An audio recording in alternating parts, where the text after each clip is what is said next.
brought to you by Higher and ITEL. Who got a fever? Sonido Inmersivo.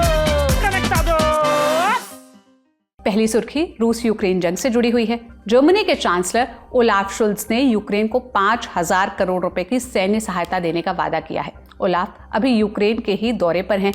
वो 2 दिसंबर को यहां पहुंचे थे, जो 2022 में युद्ध शुरू होने के बाद से उनका दूसरा यूक्रेन दौरा है। यूक्रेन को मदद भेजने का ऐलान शुल्ज ने एक्स पर एक पोस्ट कर किया। लिखा, जर्मनी यूरोप में यूक्रेन का सबसे बड़ा समर्थक बना है। राष्ट्रपति ज़ेलेंस्की के साथ बैठक में 5,000 करोड़ रुपए की अतिरिक्त सैन्य उपकरण देने का ऐलान करूंगा। ओलाफ शुल्ज और यूक्रेनी राष्ट्रपति ज़ेलेंस्की ने यूक्रेन की राजधानी कीव में एक प्रेस कॉन्फ्रेंस भी की। दोनों लीडर्स ने क्या कहा, सुनते हैं।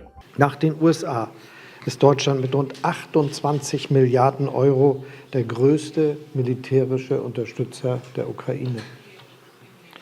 Zentral bleibt für uns die Unterstützung für die Luftverteidigung. Wir haben bereits 5 komplette IST-SLM-Systeme geliefert, 3 Patriot-Systeme und mehr als 50 Gepard-Flak-Panzer samt Flugkörpern, Munition und Ersatzteilen. Noch im Dezember wird ein 6. IST-SLM-System, weitere Startgeräte für Patriot und weitere Gepard-Flak-Panzer hinzukommen. Und auch im nächsten Jahr, auch 2025, werden wir weitere Luftverteidigungssysteme, Haubitzen, Kampf- und Aufklärungsdrohnen, Artilleriemunition sowie 6 bewaffnete Sea-King-Hubschrauber liefern, um nur einiges zu nennen. Росія не робить подарунків, і мир ми можемо забезпечити тільки завдяки силі нашої зброї, нашої дипломатії у взаємодії. Schulze का यह दौरा ऐसे समय में हो रहा है जब पूर्वी सीमा पर यूक्रेनी सेनाएं कमजोर पड़ रही हैं, रूस को बढ़त मिल रही है और जनवरी में अमेरिका में डोनाल्ड ट्रंप की बतौर राष्ट्रपति वापसी के बाद यूक्रेन को अमेरिका से मिलने वाले सहयोग को लेकर भी आशंकाएं बनी हुई है। यहाँ ये बात भी मेंशन करते चले कि इसी साल नवंबर में शुल्ज के एक फोन कॉल ने खूब सुर्खियां बटोरी थी। उन्होंने रूस के राष्ट्रपति व्लादिमीर पुतिन को फोन किया था और युद्ध रोकने की बात कही थी। तब ज़ेलेंस्की ने इसकी आलोचना भी की थी।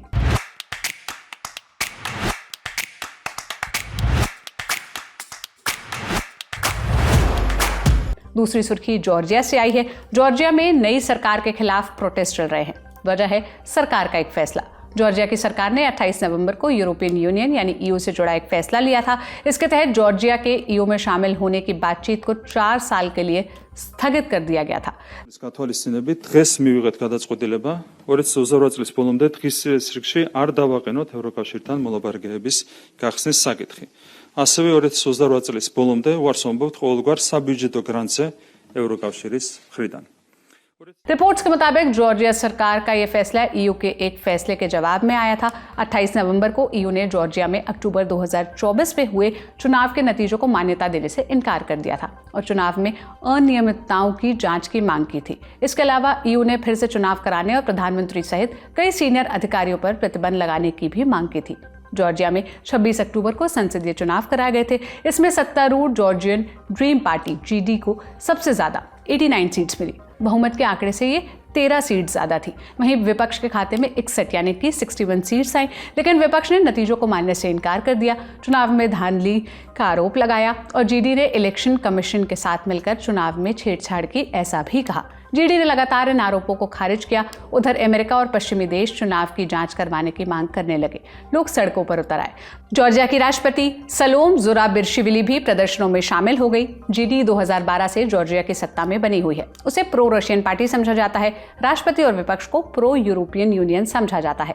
विपक्ष ने जॉर्जिया को ईयू में शामिल करने के नाम पर ही चुनाव लड़ा था, मतलब विपक्ष का पूरा चुनाव से पहले सर्वे में विपक्षी गठबंधन को आगे बताया जा रहा था, लेकिन चुनाव में जीडी की जीत हुई। विपक्ष का आरोप है कि जीडी ने यूक्रेन युद्ध के बाद से विदेश नीति में रूसी प्रभाव बढ़ाया है। उनका कहना है कि जीडी के सत्ता में आने के बाद जॉर्जिया कभी ईयू में शामिल नहीं हो पाएगा।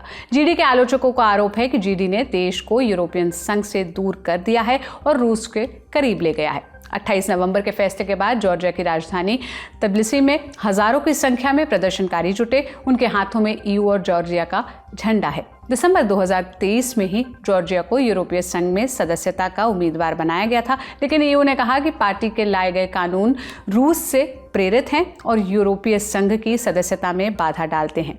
इन कानूनों में विदेशी एजेंट और LGBTQI राइट्स पर प्रतिबंध शामिल हैं। मई 2024 में GD फॉरेन एक्सचेंज बिल लेकर आई थी। विपक्ष ने तब भी GD पर रूसी हितों को साधने का आरोप लगाया था।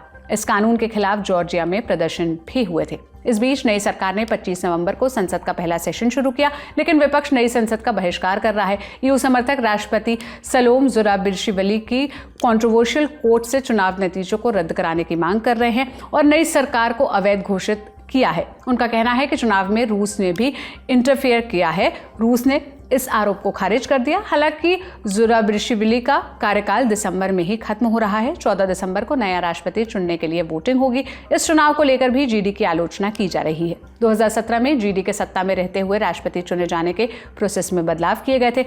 आलोचकों का कहना है कि पार्टी ने ऐसे नियम बनाए जिससे उनका समर्थन ही उनका जो समर्थक होगा या उनका समर्थन जिसे हासिल होगा वो ही राष्ट्रपति बनेगा। अब बढ़ जाते हैं तीसरी सुर्खी की तरफ। BBC ने रूस के कुर्स्क इलाके में मौजूद यूक्रेनी सैनिक से बातचीत करते हुए एक रिपोर्ट छापी है। बातचीत में यह खुलासा हुआ है कि वे पीछे हट रहे हैं और रूसी सेना धीरे धीरे कुर्स्क इलाके पर कब्जा कर रही है। इसके अलावा उन्हें कब्जा किए गए इलाके पर काबू बनाए रखते हुए ट्रंप की वापसी का इंतजार करने को कहा गया है, ताकि जब समझौतों पर बातचीत शुरू हो तो यूक्रेन के हाथ में कुर्स्क इलाका हो।